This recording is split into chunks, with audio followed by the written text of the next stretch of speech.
What is going on, everybody? Welcome back to another episode of the Entrepreneur Experience. Jeeks, you owe me a soda. I didn't even know we were going to do that. That was awesome. That's cheesy, though, man. All right, why don't we redo it? Go ahead. Okay. Well, speaking of cheese, though. Oh, yeah. You know what cheese, like how it can have this really nice feel to it?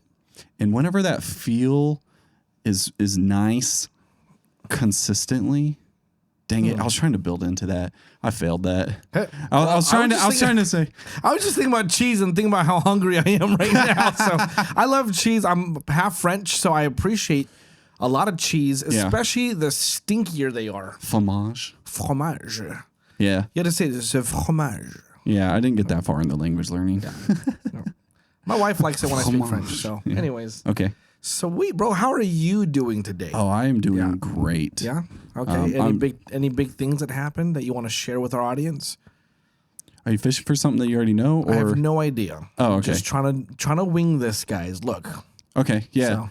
I mean, I'm always excited for even little things like this little side thing we do with my apartments is called Apartment Life. Okay. And we help build the community there.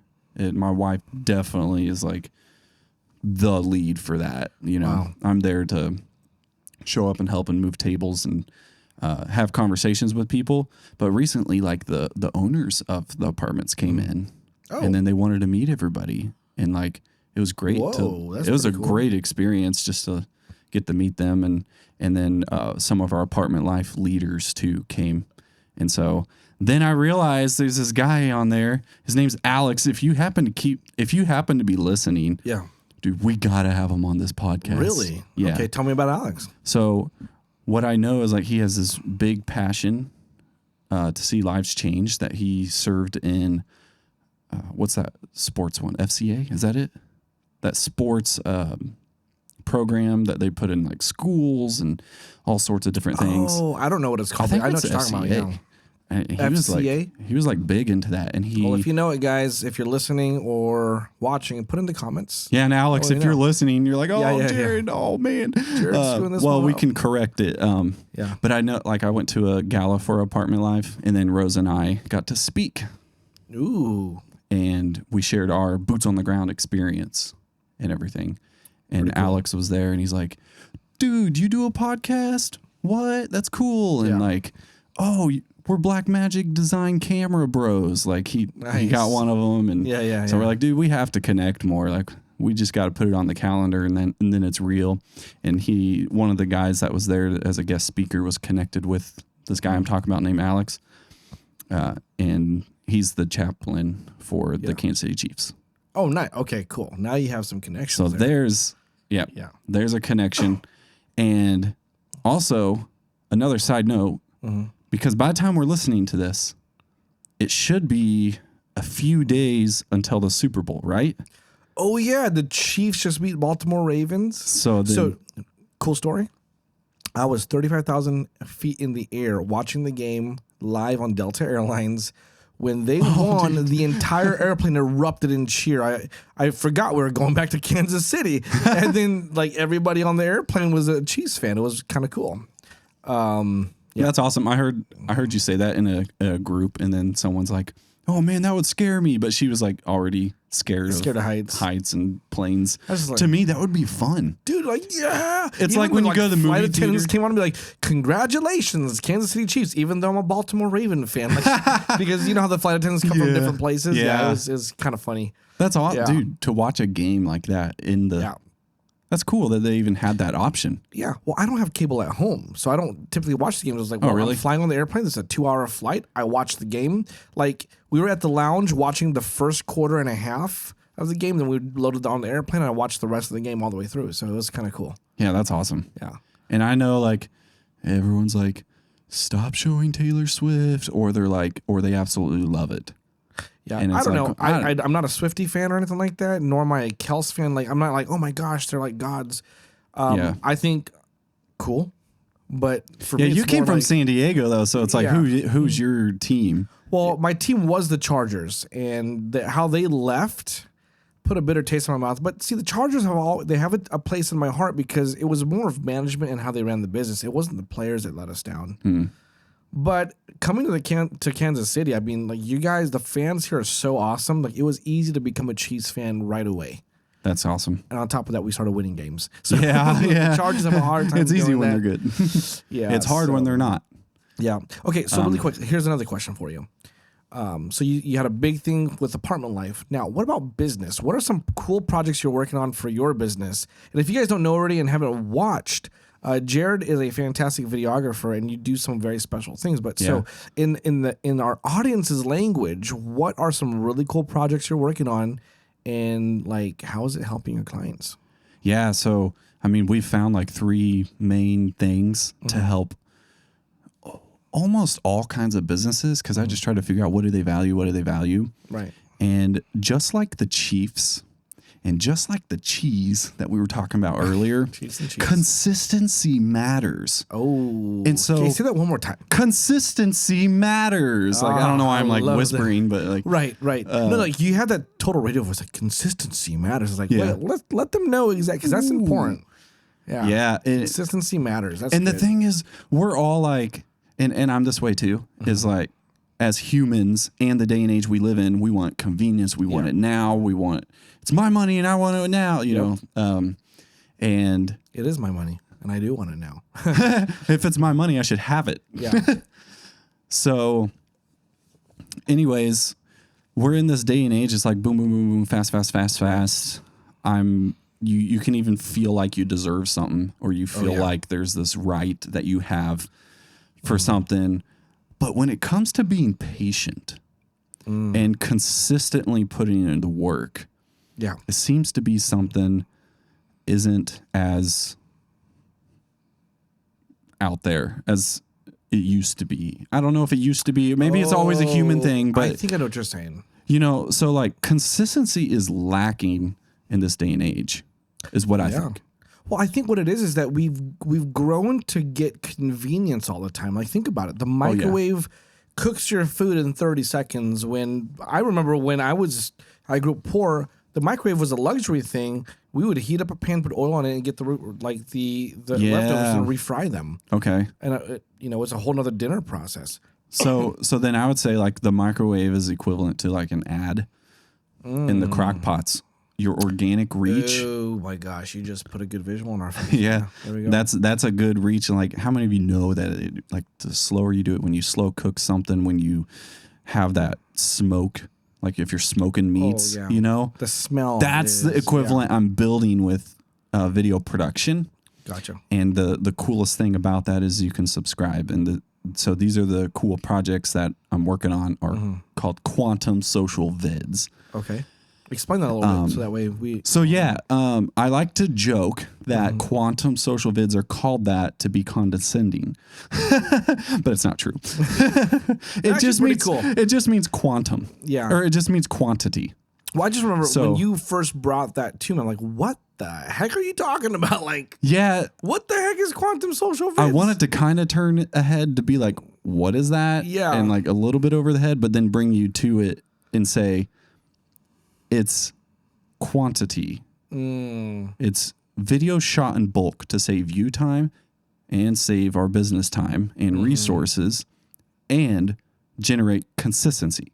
Yeah. Because last couple episodes of this podcast, we had to split it. You had to take time off, and we made 2 parts in one sitting. Scheduled out, creates a break for us. Yeah. It's the exact same thing on the social media side or the video making side. Right. Is to shoot it all in bulk. Put all that energy there, and then you can generate consistency, because all these algorithms and news feeds, they love consistency. Right. I think even on this podcast, it will say it releases every Tuesday. But it would never say that if we didn't have the consistency. Right.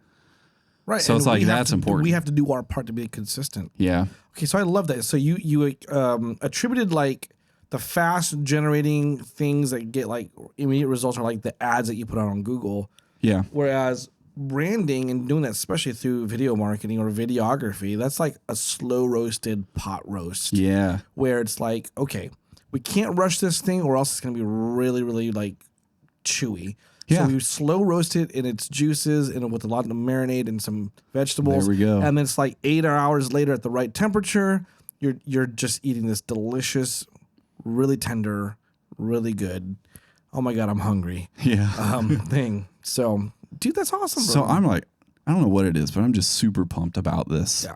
Yeah. About the quantum social vids, and now you can go and tell your friends about it and like ask other videographers if they even do it, you know, because they should be, and it's a model that's pretty easy to you mimic. do that for me, like you just like you'll videotape a seminar for me, and then you'll just break a bunch of it up in segments. Oh my gosh, okay, so I think I understand quantum social now. This is on the spot. Okay, quantity, yeah, social media videos. Exactly. Boom. Just replace I just that. put that together. Okay, see? All right. So, and I had second opinions to make sure it's true. Quantum Because social. quantum, like even in a movie, it's like the quantum science and the quantum computing. It's like, it just means a quantity. Yeah, no, so when you said quantum social, I thought science. Honestly, that is crazy. Yeah. Well, it is a science. Yeah, it is. But, you know, for The science me, of consistency. the science of consistency. Everything's a science. Well, talking about consistency and really kind of getting into the meat of what we're trying to talk about here today.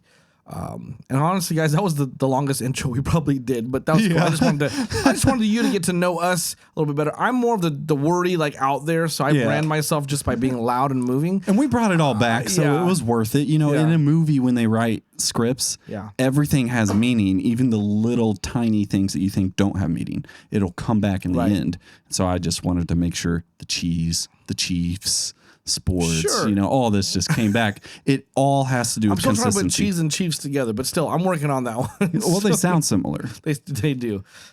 So it was kind of good to know you just a little bit more, rather than because I know that we went over your story earlier on. But let's talk about like the power of consistency, because we're on this trend of consistency, and I know that we kind of had a theme today, but I'm just gonna go with this. Is that cool with you? Oh yeah, let's do it. Let's do this. The power of consistency. When I say that, like, what does that really mean for you? The power of consistency, like, what meanings come out to you, or what comes to your brain when I say that, and what type of stories come to your mind or examples do? I think of machines. Okay. And they just keep going. They just keep going. Yeah. And they don't stop. Yeah. And then it's like the more you put in, and sometimes the consistency is more general, and it's not exactly like I'm going to practice this 100 times. It's like, well, some days I can put in extra time, but the consistency is the plan. Okay. I think of that story, the rabbit and the turtle. The turtle and the hare. Yeah, that's actually... Yeah. That when somebody says the power of consistency, I guess because whoever told me that story, or I've heard that story many, many times, but I think that there was a moment in time I see the face of the person, I don't know the name, maybe it was a teacher or a substitute, but she was talking about the power of consistency, and we read the story, the turtle and the hare, or the turtle and the rabbit, where the race was going to go on, the rabbit was like, dude, I'm going to beat you. And in all honesty, I mean, the race was already won, because of the two animals that were racing. Well, the rabbit just takes off and then decides to take a nap because he knows how slow the turtle is. And the turtle just keeps going. The turtle has to motivate itself, has to like talk about consistency, but never stops at its slow pace. Ends up winning the race because the rabbit decided to take a nap too long, got too comfortable. If anybody knows me, I am the turtle. Right. And in a lot of ways, I am too. Like, my wife talks about like how consistent I am. Her and I are two polar opposite people. Like, she'll run 1,000,000 miles of this, stop and go to the other. And it's not to say that she's this horrible wife. As a matter of fact, like, it brings a lot of balance, because I'm super consistent at times where we lose opportunities. And sometimes she's like, wah! But then in some ways we reverse roles, which is kind of crazy, like depending on what it is. But like in business, the power of consistency, like, super important. Yeah, I see it as like a foundation too. It's like, so you can go and grow bigger and have those impromptu things and be able to do those on a whim because your consistency is already there. Yeah. Oh, absolutely. Well, the thing is too, is that most entrepreneurs are very, very, very dream and goal oriented people. And it's really hard for the consistency to stay the same because so many things excite us. You know what I'm saying? So when we say we chase shiny objects, a lot of entrepreneurs, because of how we are wired, we chase so many shiny objects. So consistency gets extremely diluted. Extremely diluted. Make sense? What if all of a sudden, sometimes it can be good to disrupt expectations, but it's only to grab attention. Sure. I don't think it would be for anything else, but I was just thinking of like this podcast. What if all of a sudden we just change the whole room to pink? I mean, like, I'm not sure I would like that, but yeah. But it would catch people off guard. And then be like, and a pink circle on the wall. Hey, Valentine's Day. No. Oh, speaking of Valentine's Day, I am not consistent on those days. It comes once a year consistently. It comes consistently. Oh, thanks for reminding me of Valentine's Day, bro. I need to remind myself too. As a matter of fact, this one will come out a day before Valentine's Day, this episode. So whoever's going to watch it on that day. No, it's February 7th, right? Huh? Well, it always releases on a Tuesday. The 6th. Oh, I'm sorry. This one should go out the 6th. Well, this one will already be out before Valentine's Day. So if you're watching this right before Valentine's Day, you'll probably laugh with us. Yeah. But don't forget, get those last minute flowers. Oh, dude. Speaking of our sponsor, no. We don't have a sponsor, bro. Not yet. The sponsors are Action Coach, South Kansas City, and JT Visuals. Absolutely. Without the I. So bringing it back to business and consistency, like, I know that we've talked about a lot of subjects. Like last time we talked about the power of mindset, and that was broken down in 2 segments. And if you haven't watched those 2 segments, part 1 and part 2, I actually just rewatched it, and I was speaking to myself, and my heart was getting excited and emotional at the same time. But like we talk about mindset and shifting the mindset and all that kind of stuff. Then we talked before that about like marketing and branding, and then we talked about our story, and we talked about just all the things that we do as an entrepreneur. But when it comes down to like the results that we want to get, whether it's in the marketing side of entrepreneurship or the branding or the building your team or whatever it is, building systems, consistency will beat out anybody who just tries to get the big stuff done first, right? And I look back at what I learned with marketing. I'm not a marketer by all means, but I have a lot of experience here because what I have to do for my companies and what I coach people through. Yeah. But one thing rings true, Jared, and correct me if I'm wrong. The people who try to put out a perfect ad is always beat out by the person who consistently puts something out every single day or every single whatever frequency it is. If you wait to get something perfect and then push it out, and then that happens to be once every in the blue moon. Yeah. Versus somebody you need who's tons of money put into the not just making the video if it's a video, but you need to put tons into getting eyes on your video, and you're trying to force people into it. Yeah. But I mean, you could do it in a way that it's very effective, but you're absolutely right. Because I'm thinking of people like Gary Vee, large brands and things like that. It's like, when have you ever seen an ad for that? Well, if Gary Vee is putting money towards some of his views right now, it wasn't like that in the beginning. Right. Like Gary Vee, like if you ever watched the older Gary Vee, I don't think I've ever seen anything sponsored. I don't know. I bet he's doing ads. It's just it's because he has that consistency of what he delivers. But I'm talking about like his old videos before he was Gary like Vee. The to wine all of videos us. or something. Exactly. He'll even say he just consistently put up stuff, and it took years. I follow this guy named Patrick Bet David with Valuetainment. Like 5 years ago, he was a no name. Now he's like top 3 or 4 podcasts listened to. Oh. Yeah, he just was interviewed by Joe Rogan, which was like, oh, shoot. There you go. If you get on a platform with Joe Rogan and you're also another podcaster, it's like, okay, you have some credibility with that. Yeah. So I just think of consistency as really like the glue that holds a lot of the things together. Okay. Like what you're willing to do consistently will actually get you better results than whenever you just try to rely on motivation spikes. Right. You know? Yeah. Because what do we know about motivation? I think we said it every fails. episode. Motivation always fails. Yeah. So think about like in business, how can we be consistent with always going back to our core values, our goals, our dreams? Yeah. Like how consistent do we have to be reminding ourselves of that in business, even in your personal life with your family? Like, why do you do what you do? Like, how important is it to be consistent? And if you're not consistent, put yourself in the position of, if I were to be consistent by saying these things all the time, doing these things all the time, what difference or what results will look different if you did that for 7 or 8 months straight? Right? Like, if I got a yearly client every month, yeah, that would be amazing. Great. Right? Yeah. The biggest thing that I think most people can relate to is working out. Remember how we're in January, the end of January. Did you know that the majority of people who already bought subscriptions to gyms have already dropped out? Yeah, there was like a quitter's day or something. There's a quitter's day. So it's good to start after quitter's day. That's what I do. Right. No. And if you work out at all, like, you know that you won't see results for a minute. You know, you won't see the results coming in until you're consistent for a long time doing what you're doing. So in business, it's the same thing. Like, when you work out, reminding yourself of your goals and your dreams. When you work out, making sure you're paying attention to your numbers, your break-even numbers, your profits, all that kind of stuff. The more consistent you are with doing the habits, even if you don't like doing it, you start winning in those areas of business. Is there like one particular area to focus more on consistency? I think it depends on the stage of business that you're in. But for example, when everybody starts, you know, you need more leads. Right? When you start business, you need leads to convert into clients. Yeah.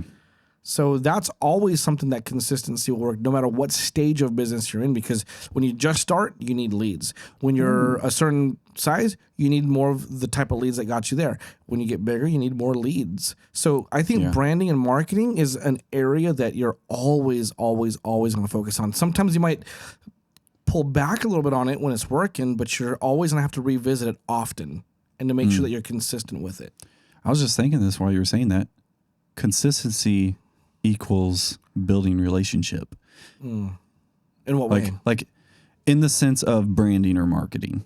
Because even if you're out networking, the consistency is that you're out networking, showing yourself. It builds relationship. Right. And if you're consistently showing yourself on social media, it still builds relationship in a different way. Yeah. But it still builds it.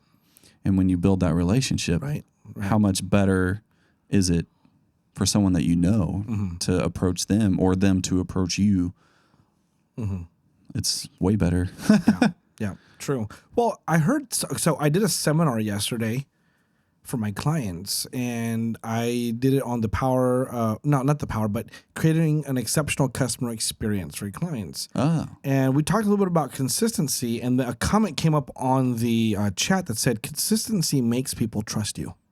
Oh, okay. Right? There you go. So whether it's in marketing or any other side of the business or creating a customer experience that's exceptional, networking, for example. Yeah. You and I are big networkers, but if we just pop in and out every once in a while, we won't get the leads that we do because people want to trust that we're going to show up and be consistent. Right. Right? You and I both do BNI. BNI is a global networking organization with multiple chapters around. We're in different chapters, but we met through a mutual person. Yeah. But like, I'm pretty sure you did this to me and I did it to you. I was like, well, how consistent is he at his chapter? And I called around and asked people like, hey, tell me about Jared.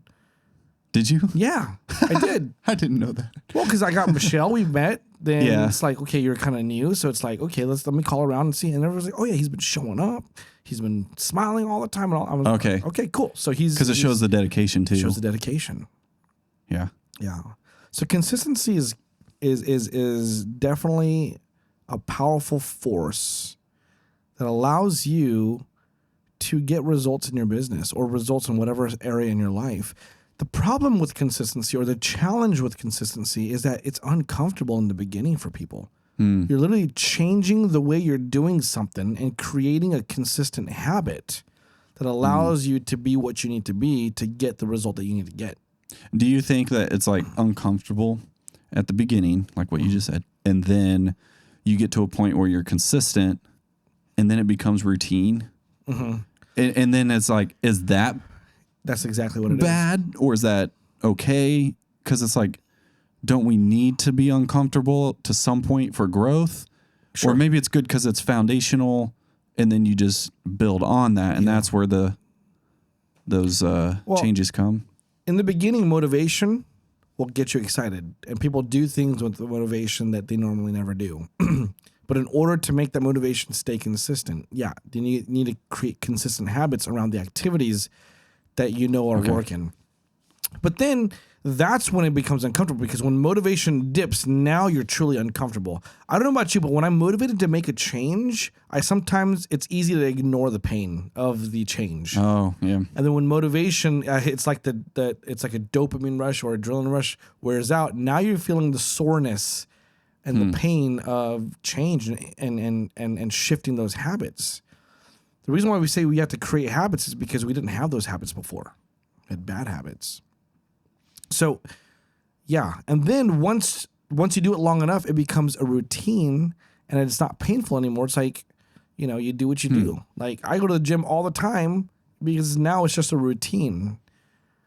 Would you be able to share, if you know this, the most inconsistent thing that stops businesses from really growing? I know that's a vague term for growth, but oh yeah, I don't know. Like, is there like a common thing for startups in a small business, and then like, is there a common thing that people just aren't consistent?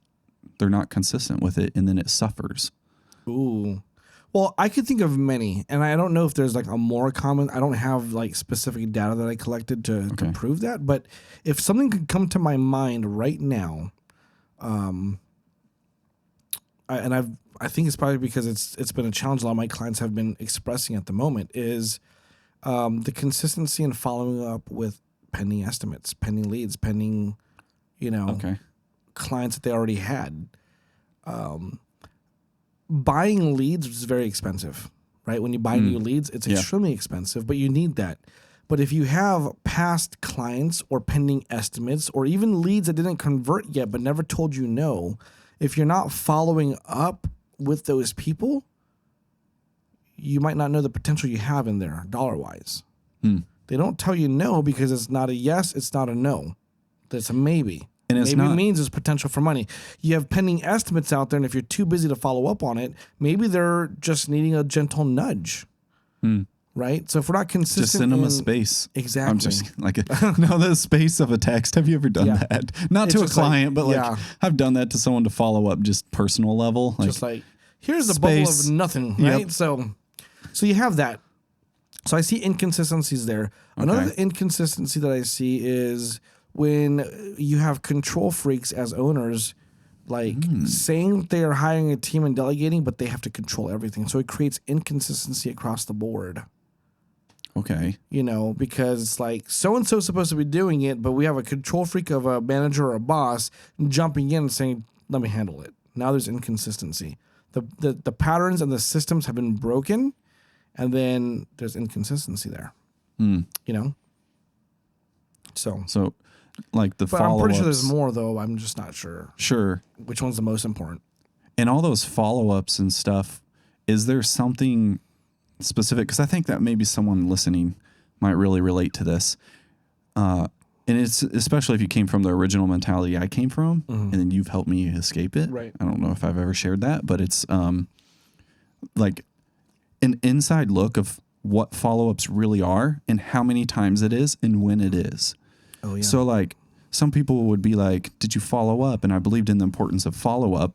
But to me, that would be, I'm going to wait 6 days because I'll follow up in person, because follow-up in person is way more effective. And I'm going to wait till the next networking meeting for it or whatever, something. And then you go there and then you do all the small talk and you don't actually follow up until you're about to leave. And then you follow up, but then you're like opening this can of worms and then running away. And it's not like the best thing. Or even if you're doing it well, you still waited like 6 days to follow up for something. And I've been trying to like make my conversion time. What do you call that? That's not rate. Conversion ratio. Yeah. Ratio? Yeah. Like the percentage of the time it takes to convert. Right. I've been trying to decrease that. Because right now, like if you want to share with the audience, like what is your average days before you convert my average is 60. 60? Yeah. And mine is similar. Mine is pretty similar. Yeah. I mean, shout out like whatever that would be a fun in the comments. Wherever you're watching this, or if it's a clip. How long does it take for you to convert a lead to client? That'd be interesting, right? And then what industry are you in too? Like that has a big context. That's true. Yeah. Because I remember when I was in the home services, we did air duct cleaning. We converted the day or the moment they called because it was an emergency. It's like, we need this done. You know, we offer a service that sometimes people have to convince themselves about the value that they're buying into, you know? Yeah. Well, so anyways, with a follow-up though, I've started just like, I do every method possible until like I get an answer. Yeah. And then I do it like there's a follow-up right away. And then there's a phone call or a text. You know, I might start with a text and then do a phone call the next day. And like different methods. Yeah. Different strategies. Reach them in different ways. And you can follow up for the follow-up, which is, that's helped me. It's like, hey, I just sent you an email, but that's the text. Right. And then it cues them to go and do the email, which has the longer detail. Yeah. No, that's all good. So yeah, follow-up is where a lot of people are inconsistent. I've actually fell into that one. So when I owned my air duct cleaning business, we got so busy that estimates were just sitting for months. Dangerous, dude. Wow. So we literally hired somebody full-time just to follow up. Well, maybe not full-time, but part-time, almost full-time. We gave her a little bit extra work. But every day she had to follow up on pending estimates, follow up with past clients to see how their experience was, follow up with past leads that have not said no yet and said, hey, are you still interested in air duct cleaning? And dude, money came in. Wow. See, that's what I think, because I start going in this mindset of like, what if there was something that could just automate this? What if there was AI and I could just feed it and it like just does this because I tell it the process? And then I'm like, wait, that's an assistant. I'm just going to hire a human because they're way easier to train to me. Like, I mean, depending on what it is. And then they can use AI for their speed, you know? Yeah. We use AI all the time, but you still need that human element to think. Like, because how do you know it's good? Yeah. My assistant, Rachel, who is amazing, by the way. And if you're my client or have had any contact with me, you've probably talked to Rachel or Michelle, but Rachel specifically, she is consistent with my social media. She gets your videos.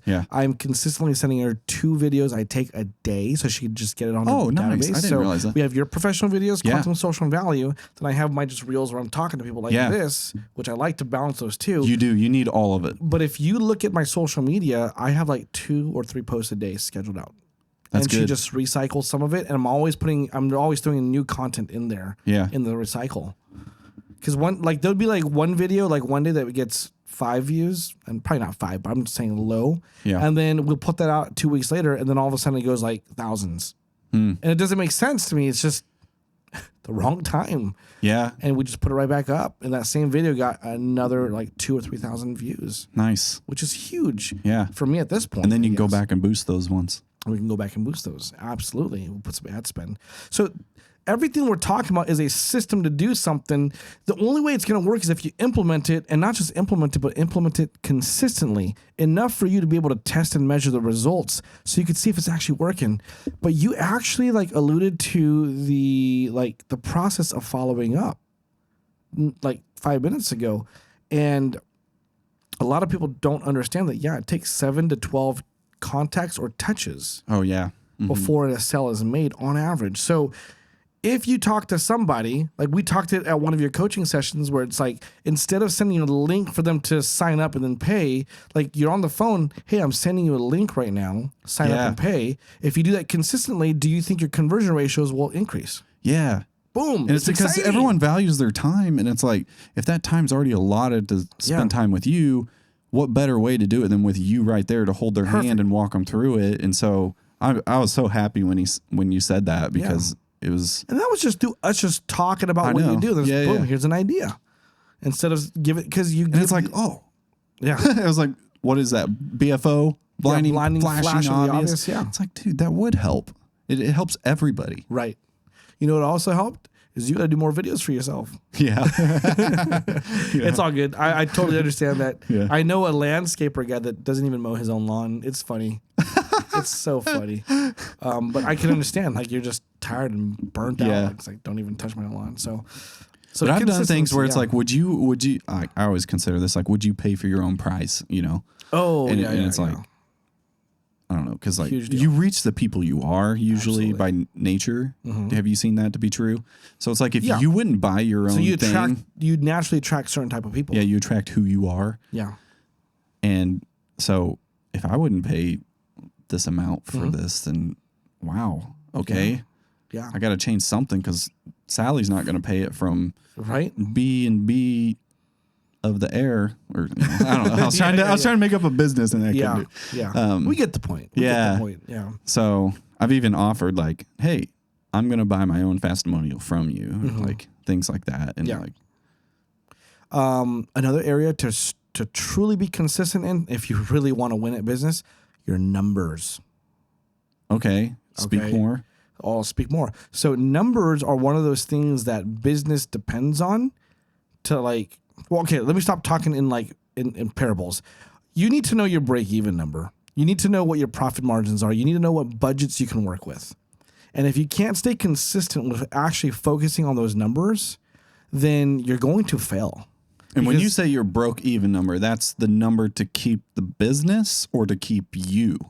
That's as a the number personal to be level. able to pay for how much it costs to sell jobs and to pay for all of the minimum stuff that you have that goes out no matter how busy or slow you are. Does that count your own payroll? Yeah, if to you put support your yourself on family? payroll, yeah, absolutely. So what I'm saying is you can make sales, but there's always a variable cost associated with each sell or as much revenue as you bring in. For example, you do video Right. and you charge, let's say, $1,000, Mm-hmm. but you have to pay a contractor to come out with you because it might be one of those Yeah. things. You have equipment, gas to go to the location, all that kind of stuff. Yeah. And if that added up to $300, well, then you have $700 left over. Mm-hmm. And if your total fixed expenses a month is $700 and you only sold that one job, you broke even. Oh, that's okay. Yep. Right? I got you. So a lot of people think, oh, if I only have $11,000 a month to pay all my bills, I got to just sell $11,000 worth of work. No. Isn't that what you thought with your first Yeah. business, the machines, the Gumball gumball? machines. Exactly. And that's why I failed it. I Okay. wasn't paying attention to that number. I had no concept of that at all. But I always say this, your numbers don't care about your feelings. They're not here to make you feel good or comfort you if you made a mistake. The numbers are like, well, this is what it is. And it's up to us to take to be above the point of power, take responsibility, ownership, accountability, and say, okay, cool. Well, I'm sucking. I need to stop sucking.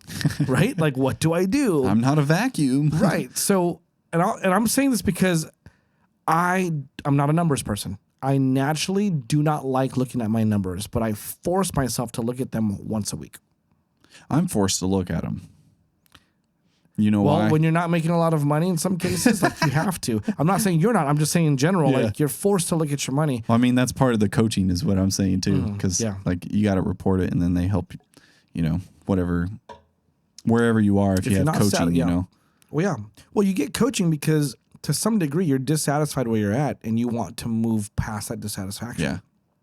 And usually that dissatisfaction is a number. It's always a number because that number means something. Yeah. In the beginning, it's to pay your basic bills, right? Yeah. And then it's to give you a little bit more of a lifestyle than you want to experience. But at the end of the day, you can only spend so much money on yourself. Then now, like that number means either I can or I can't help somebody. That's what gets me. That's literally what makes me tear up. If I cannot help the missions or that family that I promised because I didn't make my goal. That pains me. And I don't know, but I would think the answer is not always try harder, right? No. I would think the answer is like try different. Yes. What would you say? Like, Well, it depends. I think it depends on where you're at. Like, if you have a certain business that requires you to do a certain amount of cold calls, and you just don't like to do cold calls, oh, then that's like try well, yeah, harder. it's try harder, or Yeah. this is not for you. You know what I mean? Yeah. But if your life depended on that cold call job, you can figure out a way to try harder to get the numbers that you need to get to. Let's just say you are making all the calls plus more, and you're just not connecting with people. Then you have to try something different. maybe learn how to connect with people over the phone. Maybe learn how to not ask certain questions. In some cases, I think with you, it's like maybe over the phone, send the link to the person and be on the phone or a Zoom call with them while they put their information in. Hey, did you get that? Okay, cool. I'll be right here. Let me know when you got it. I'll be with you so that way when you're filling click out that the link, application, that one's safe. that link. Exactly. That one's from me. Right? So that's try different. Yeah. Because, for example, you are trying harder. Yeah, but if I try hard on the wrong things, it doesn't matter. Exactly. It kind of goes back to that whole thing where they said practice does not make perfect. Because if you practice it the wrong way, it will still not be perfect. So it's perfectly imperfect, practice makes perfect. Well, that's being below the point of power. You're just making excuses for that. But, there you go. Yep. But then it's like, okay, cool. What makes perfect? Practicing it perfectly. Right? So perfect practice makes perfect. I learned that from the police academy and from ROTC when I was in high school. Yeah. I always heard it similar to, what is it, Forrest Gump, but it was like practice is, practice does. Practice is, practice does, right? Like in that accent. Yeah, but I don't think he said that, right? What did he actually say? I forgot. You don't I know remember? what you're saying, but I don't. Someone knows it. Yeah. Someone knows it. Put in the comments, please. Put in the comments. And you're like, no, it's just this. It's so simple. Yeah. But I've heard that in the art world more of like practice is, practice does. And that's why like the more real it is, then the better it was for practice. There's nothing like practice than just jumping in and doing the real thing. Oh, sure. You know? And that's kind of how I do it. Like I just jump in and I'm like, I'm going to learn this. Yeah. It doesn't always work out, but for the most part, you just figure it out. But when you label it practice in your head, even if it's a real thing, then you're saying it's okay to fail. And that's probably one of the big things, at least for my mindset, is like, you're absolutely right, though. It's got to be okay to fail at some things. Sure, but like I don't think you should psych yourself and saying, well, if you fail this one, you'll be okay with it. Like, I don't think our goal should be to fail. We're going to fail. Yeah. But like, it's like looking back. Yeah. Well, Mike Tyson, for example. I love Mike Tyson. I love those boxing videos. It's like, you know, if you practice like it's the real fight, when you're really fighting, you're going to fall back to your practice. So practice as if you're really fighting. Yeah. I'm paraphrasing it. And then he also says this: everybody walks into the ring with a plan until they get hit in the mouth, right? So, you know, that's why you have to practice as if it's real, because then you learn how to get hit in the mouth and how to course correct on the go. Entrepreneurship is like that. It's like building an airplane while you jumped off the cliff, right? Like you're you know, it's never going to be perfect. A lot of people want to put the cart before the horse, and a lot of times as a coach, they say, okay, what's the first step? I'm like, sometimes we have to test and measure what that is. Like the first step is to take action on something in a lot of cases. Just start. Yeah. Like you have all these ideas. What is the least expensive one and the one with the most potential based off of your knowledge that we can just start and see if this is a good thing? For some reason, I'm thinking of skydiving. Like, okay, jump off of there. Yeah. You wouldn't know you enjoy it unless you do it. Yeah. Yeah. Dude, I want to actually skydive one day. Really? I do. I'll do it. We'll do it for this podcast if we reach. You know what you need to do? You need to have your camera. And I'm like, oh, that would be awesome. That would be awesome. There's you have to find a way to strap the camera to you, because I probably wouldn't bring the big one. Look at me. Yeah. Yeah. And we're just, dude, that would be. Okay, guys, if we can get to 1,000 followers on YouTube and Spotify. Yeah. Because Spotify is the one we want. For the podcast we will side, find a way YouTube to skydive and record that and throw that in for entertainment. How about that? Dude, yeah. You want to do that? And then I always thought it would be fun to do a campaign for me to cut my hair or something. Oh, like, I don't know, man. I don't know. But I'm not going to do that one yet. I'm going to hold off. We're going to park that one. We're going to park that idea. Yeah, we have to ask your wife for permission on that one. I think she likes Jesus hair. I call him Jesus. Look at this. Jesus hair. Okay, cool. So I think let's wrap this back to consistency and because I want the value to come back to them. Like in all things that you do, stay consistent. One last thing that I believe you need to be super consistent on, and you can speak to, is your marketing and your branding. Like this is where I see where a lot of people fail. It's hard. Well, there's so much, and I understand this. There's like so much to do, so much being told at you that there's so many options. You don't even know where to start. Yeah. You know that you should do something, and then someone criticizes it and says it's wrong to do that. And then like you put money towards it and then it was wrong there. Yeah. And so I really get all of it. It's like Sure. you said, though, you got to take some actions and do it to then test and measure the results. Yeah. Here's the tricky part with the branding on social media is you can't just do it for a week. Oh God. Yeah. You can't just do one quantum social session or 3 months of it and then like get a total understanding of the ROI. You know, No, because you need to like be even more consistent than that to really 100%. Truly know. And I think the consistency in that area is just to keep putting more stuff out. Yeah. Right. Because when it comes to branding and marketing, guys, we're not talking about strategies that are a very short-term result game. Yeah. Putting ads out, that's short-term results because that directly gets people that are looking to buy. And you put high dollars towards it. But when you are branding and even doing like a soft marketing where it's like, I'm not looking for call to actions that are very aggressive, like I want your business now, but call to actions where it's like, hey, let's get your data. Call to actions. Yeah. That's where it's the long game and the consistency will be key in the success of that campaign. Yeah. So Reels, for example. Reels. I just saw a study on 2024 and they're like, is Facebook even relevant anymore? It was clickbait. It's relevant. It may not be at the same level it was before because it's highly saturated. Right. But it is still very relevant. And Reels was still the number one way to get attention. Exactly. Social media is about attention. We are in the attention grabbing game. Yeah. And it doesn't matter if you're a home service, you got to grab somebody's attention that wants you to use them or that wants you to be used by them. You know what I'm saying? They want to use you. Any business that you're in, if you could master the art of grabbing people's attention, you will become wealthy. Like very wealthy. Yeah. Right? That's prophetic. And there's nothing wrong with being wealthy, right? Right. But you'll be wealthy in a lot of ways, not just numbers, but you'll be wealthy in influence. Remember. And that's the key. Yeah. Influence. Like that's why they call people influencers, which not always. Which they are, whether you agree with that or not. Yeah. But like, let's look at some negative examples. Like there's people all over the internet that just say random things to get people triggered, and they have all the views and they have all the sponsors and they have all of the money. Imagine if we could turn that around and get attention that really gets people to feel valuable. Now, we live in a negative attention seeking world. So if we put crap out right now while we're just provoking people, we'd probably get a lot more views. We just would because that's what people want to see. And if you provoke people, you'll be provoked too. You will. But some people, that is their branding. Yeah. Because they know it's going to get eyeballs and attention. They don't care what type of attention. The news. Yeah. Right?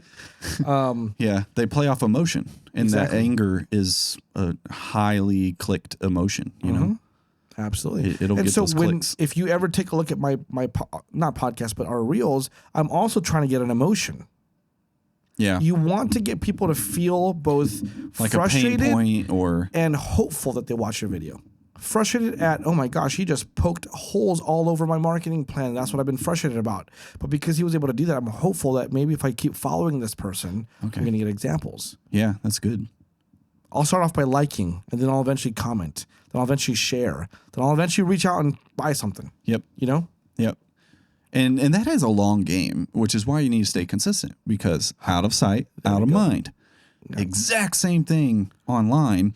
And I was talking to someone the other day and I'm like, hey, those videos sometimes are hard to measure when you're making those posts on social media that you got a conversion from it because in reality, you might have had some networking meeting and you met this person and then they're saying probably yes.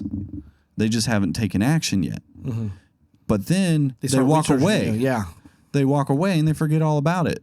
And maybe deep down they want to forget about it because they didn't want to do, they were nervous about spending the money. Yeah. But then you show back up on social media when they turn on their phone and they're like, oh yeah, I was going to sign up for that, you know, and it's a flagged reminder. But when you try to collect that data you're not going to see that the ROI was in that video per se. Like sometimes you do, but it's hard to measure it. It is. But consistency is. But social media is a powerful brander where, okay, you're not going to have the exact data of how many people converted because of that. Yeah. Most of the time they're on your social media because they're already looking at you and saw something else, like your website. Yeah. An ad, whatever it is. They saw a flag. Even old school, they see a billboard, those can still work. And you know what works better for me than trying to get people to keep my business card? Okay, I know you're busy. Would you like to no? Okay, why don't you follow me on Instagram and Facebook? They'll just watch You know what you do really well, too? What? You have a thing I like to call a lead magnet, and you give away something that's easy and tangible for someone to get so much value out of. So you have that credibility, and then you can make an ask and you get higher quality leads. And that's your seminar things. Yeah. Those are really good. And you even, is this released yet? Sorry if I'm not supposed to share this, but go ahead. The online courses and those things, that online community, is that it's not released yet? But you know what? We're going to release it very soon. So there you go. The videos. Get on his wait list. Get on my wait list. Yeah. So no, those are all, and honestly, like if you saw what I was doing 2 years ago, none of this stuff would have really made sense because all this stuff came, all of the attention that I have, and even though it's not even measured to what other people's attentions like on social media is, but like I have become one of the most networked people in Kansas City to my peers, although I'm not even from Kansas City, because of my consistent networking, my consistent talking to people, my consistency in helping people. Now, this is not to put me on a pedestal. I'm just giving you the secrets of what I do because I've done this a lot. Like in the beginning, when you started your business, in the middle, no matter where you're at right now, like you got to consistently be doing what works for your business, or else you will always do business in an organized chaos. So that's the story of my life. Works. Find out what works, systemize it, and stay consistent to that. Yeah, it's really good. And when you're consistent on social media, a lot of people don't know this, that you're building an audience. Yeah. Maybe you think you know something of that, but what I mean specifically is you're building an audience. Like on Facebook, when people interact with that, you can go back later and better leverage and better target. You're retargeting people who have engaged in your organic content. Yep.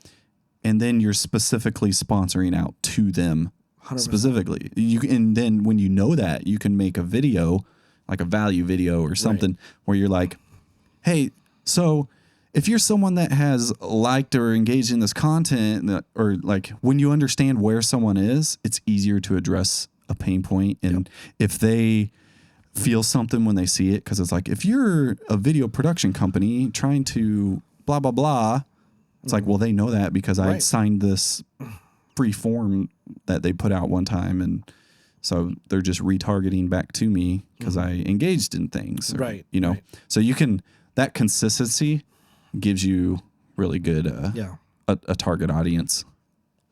And then they get that target audience because they trust you and you can convert better. Right. Because of consistency. So, dude, consistency is crazy. Yeah. It's like crazy what it can do. Yep. Well, if you found value in this podcast, we'd truly appreciate subscribing on YouTube if you're watching. Subscribing on Apple Podcasts if you're there, or Spotify. Again, if we get 1,000 on YouTube and Spotify, we're going skydiving and we're going to film that. Yeah, and we'll even listen to that song and maybe make a recording. Yeah. Skydiving, I went. Oh, yeah. Rocky Mountain climbing. Yeah. Okay. So we'll make that song a reality. We'll go Rocky Mountain climbing next. Heck yeah. Oh, okay. No, all right. Yeah, thank you guys so much. And we really appreciate you all. Just remember to stay consistent and to keep on keeping on. Stay strong, guys.